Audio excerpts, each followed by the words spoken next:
I need to tell you what really happened with Thomas and why everyone thinks I'm the villain in this story.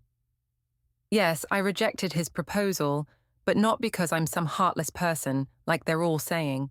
I had standards, and I thought he understood what kind of woman he was trying to marry. Thomas and I had been together for 2 years. He's a middle school teacher, which is noble and all. But let's be honest about the financial reality. I work as a dental receptionist, so I'm not exactly rolling in money either, but I've always believed that when someone proposes, it should be special. It should reflect how much you mean to them. My best friend Vanessa has this amazing penthouse downtown, and her engagement ring could probably pay off my student loans. When we'd go out, I'd see how people looked at her, how they treated her with respect because of what she had. That's the kind of life I wanted, and I didn't think that made me a bad person. Thomas knew about my dreams. We'd walk past jewelry stores, and I'd point out the rings that caught my eye. I'd show him pictures on social media of beautiful proposals, elaborate setups, rings that actually made a statement. I thought I was being clear about my expectations without having to spell it out like he was a child. The thing is, Thomas is actually a wonderful guy. He's kind, patient with everyone, and amazing with his 8-year-old niece, Sophie.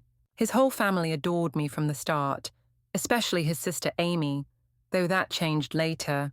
Even my parents loved him, which should have been enough, but I needed more than just family approval. I genuinely thought we were building towards something bigger together.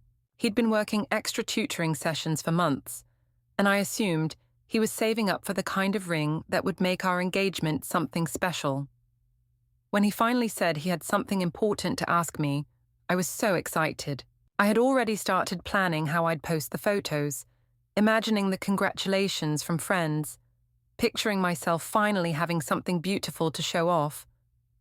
That's why what happened next felt like such a betrayal of everything I thought we were working toward together. That Tuesday evening in March, Thomas seemed nervous when he came over to my apartment. He kept fidgeting with something in his jacket pocket during dinner, and I felt this flutter of anticipation. Finally, after we finished eating, he got down on one knee right there in my living room. When he opened that little velvet box, my heart just sank. The ring was tiny, maybe half a carat if I was being generous, set in what looked like the most basic gold band possible. It wasn't even scented properly, and the diamond had no sparkle under my apartment lighting.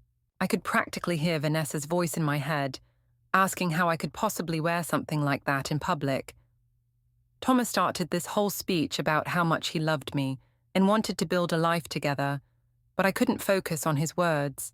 All I could think about was showing up to work the next day with this ring, having my co-workers ask to see it, and feeling embarrassed by how small and ordinary it looked. I imagined posting engagement photos where I'd have to angle my hand just right to hide how insignificant the ring appeared. I tried to be honest about my feelings. I told him the ring would make me look like a joke in front of my friends, that after 2 years together, he should have known what I expected. I wasn't trying to be cruel, just realistic about the standards I'd always had. This was supposed to be forever, and forever deserved better than something that looked like it came from a discount jewelry store. The look on his face changed so quickly. He went from hopeful and nervous to something I'd never seen before, like he was seeing me for the first time. Without saying much, he took the ring out of my hands, put it back in the box, and closed it with this quiet finality that made my stomach drop. He told me the engagement was over, just like that. No discussion, no negotiation, no chance for me to explain what I really meant. He said, if that's how I felt about his effort to show me he loved me, then he'd clearly misunderstood who I was as a person. Then he left my apartment, and I heard his car pull away while I was still sitting there in shock. I called Vanessa immediately, and she agreed that his reaction was completely over the top. She said any man who truly loved me would want to give me the ring of my dreams, not some placeholder he grabbed at the last minute.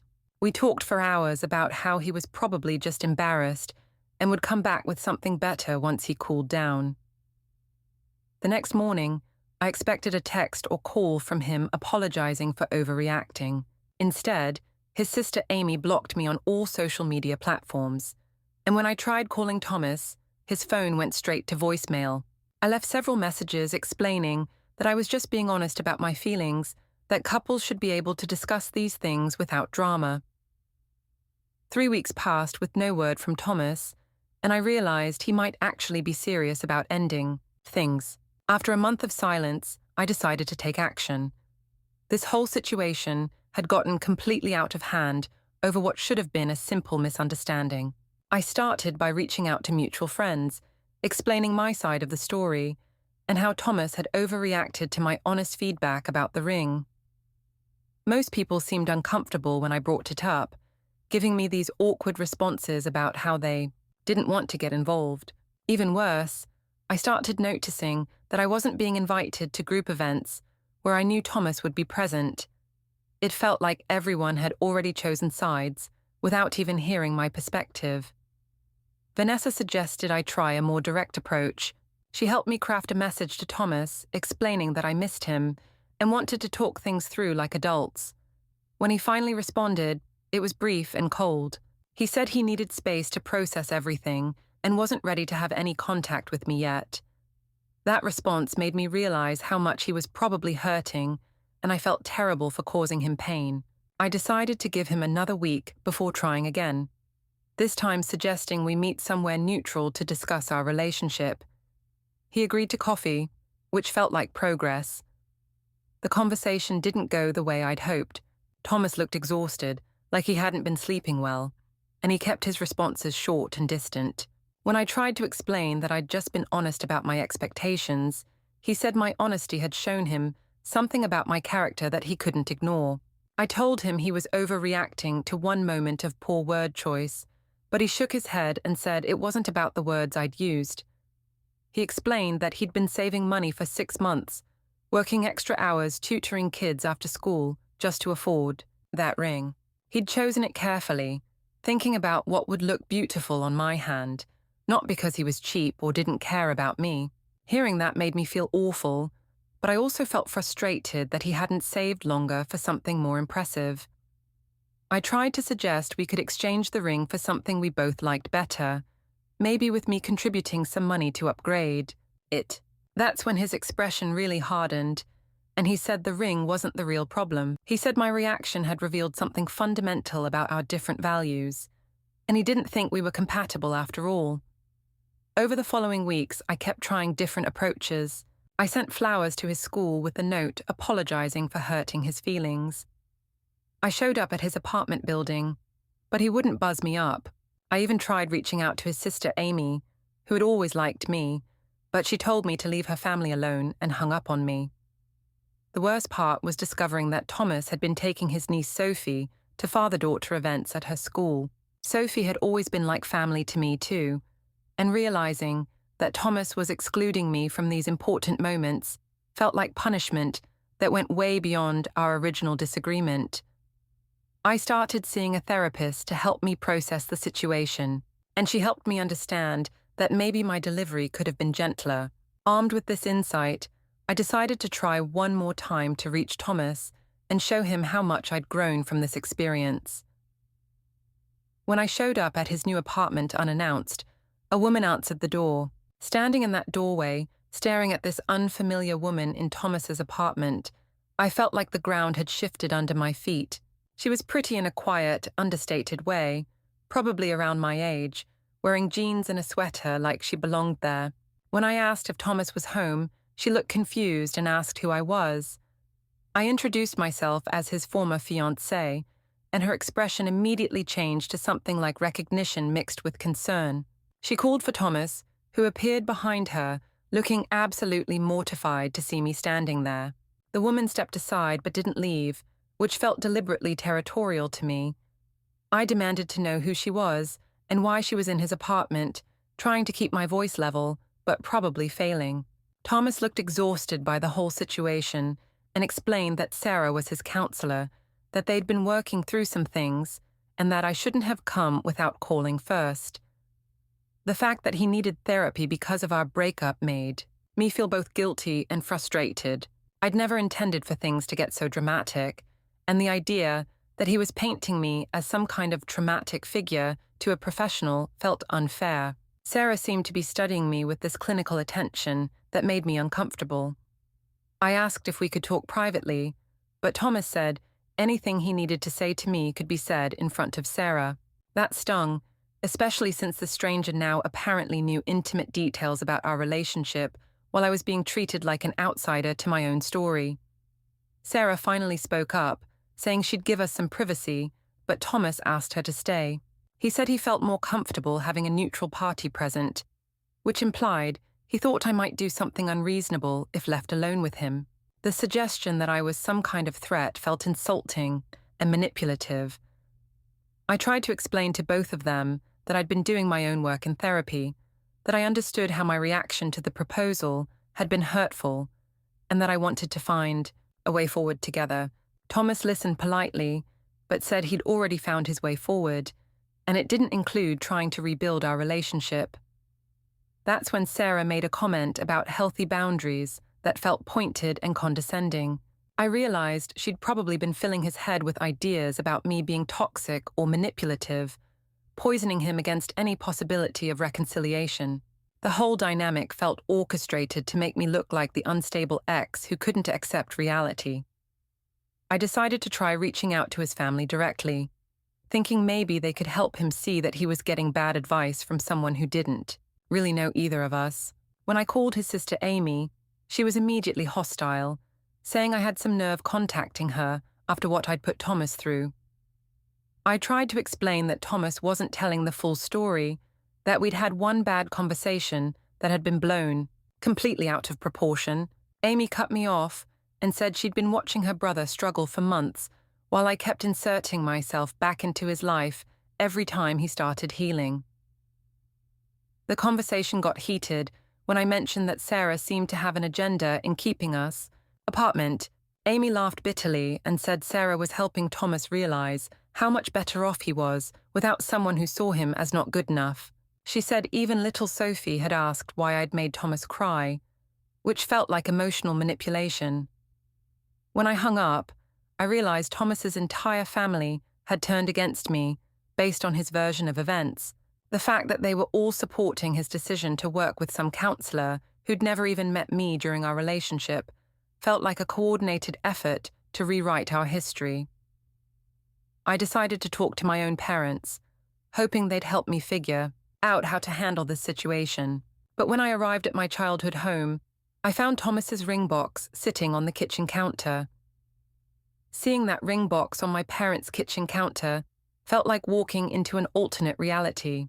My mother was setting the table for dinner, acting completely normal, while this symbol of my failed relationship sat there like it belonged in our family home. When I asked why Thomas's ring was in their house, my father looked up from his newspaper with this disappointed expression I hadn't seen since I was a teenager. He said Thomas had stopped by earlier to return some things I'd left at his apartment, and they'd ended up talking for over an hour. My mother chimed in, saying Thomas had looked so sad and that they'd invited him to stay for dinner.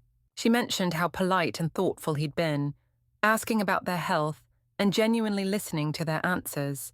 The way she described it, you'd think he was their son instead of the man who'd broken their daughter's heart. I tried to explain my side of the story, how Thomas had completely overreacted to one honest moment about my expectations.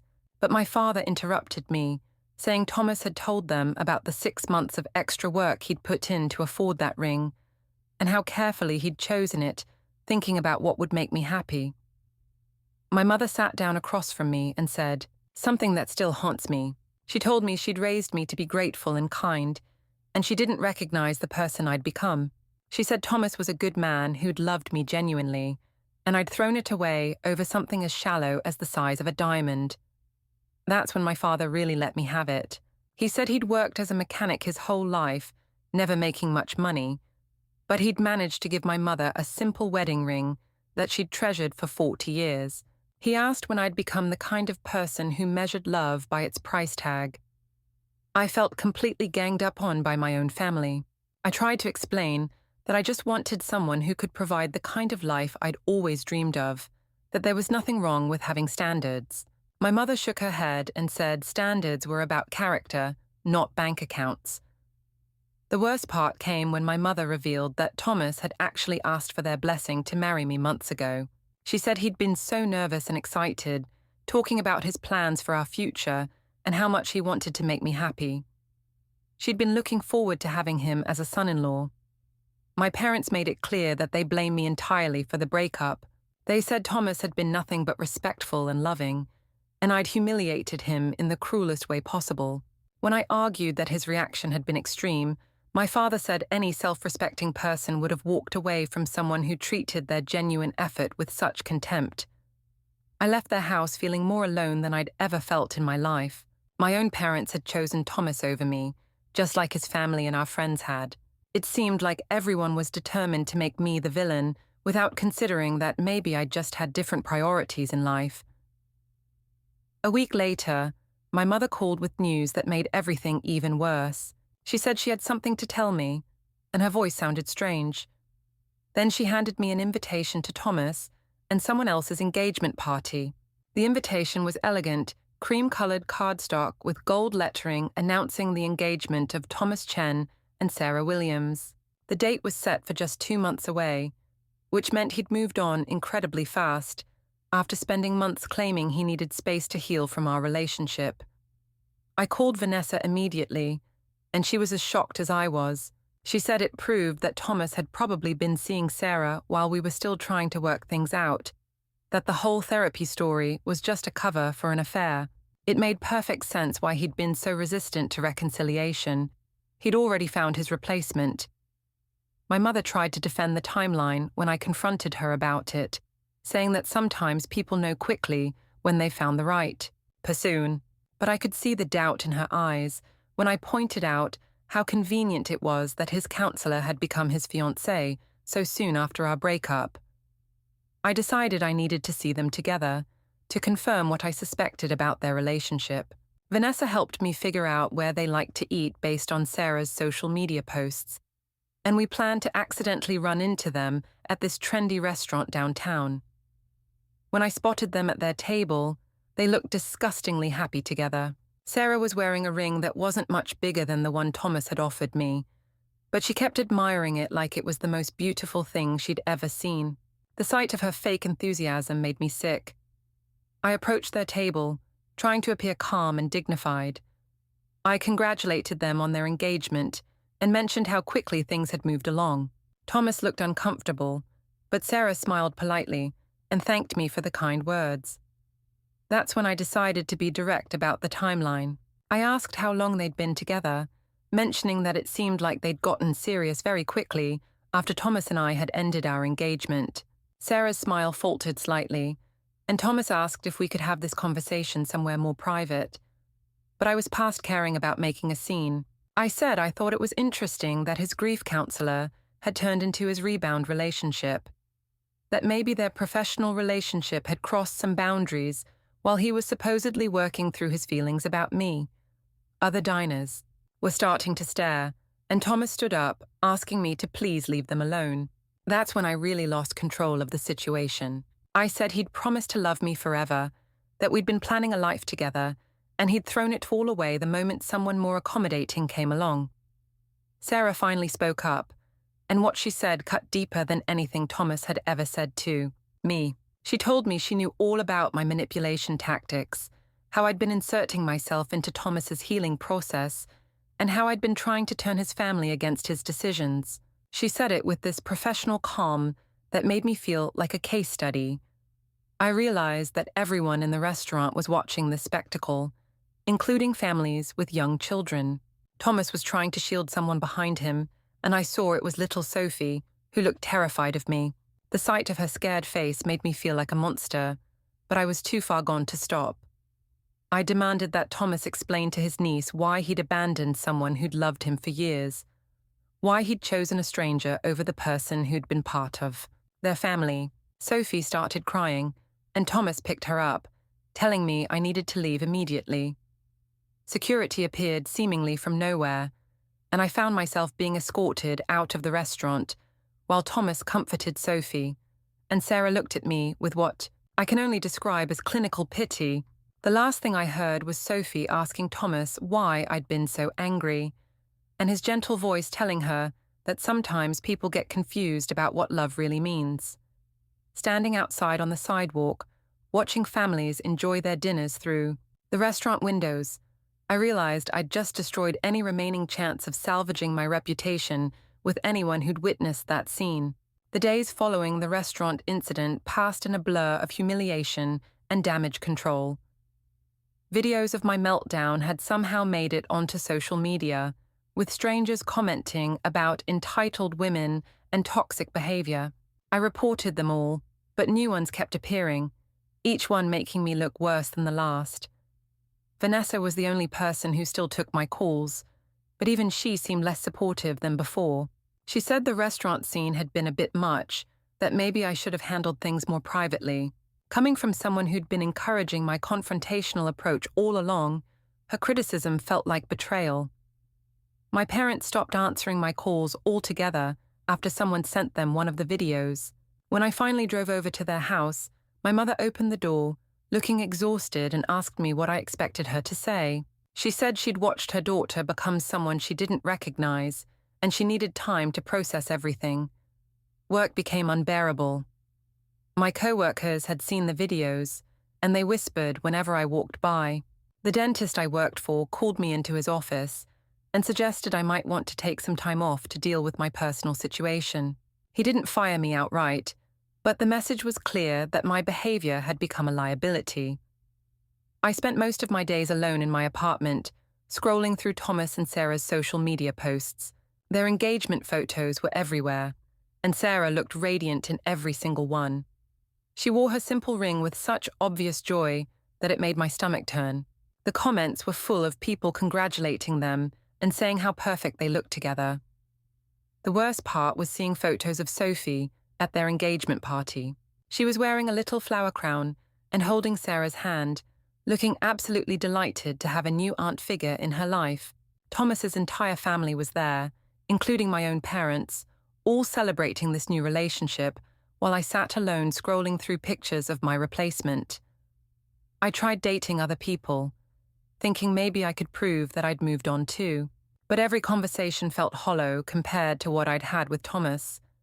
These new guys either didn't have the emotional depth I'd grown accustomed to, or they did, but lacked the financial stability I thought I wanted. I realized I'd been looking for someone who could give me Thomas's heart with Vanessa's lifestyle, and that person probably didn't exist. Months passed, and I watched Thomas and Sarah plan their wedding through social media posts.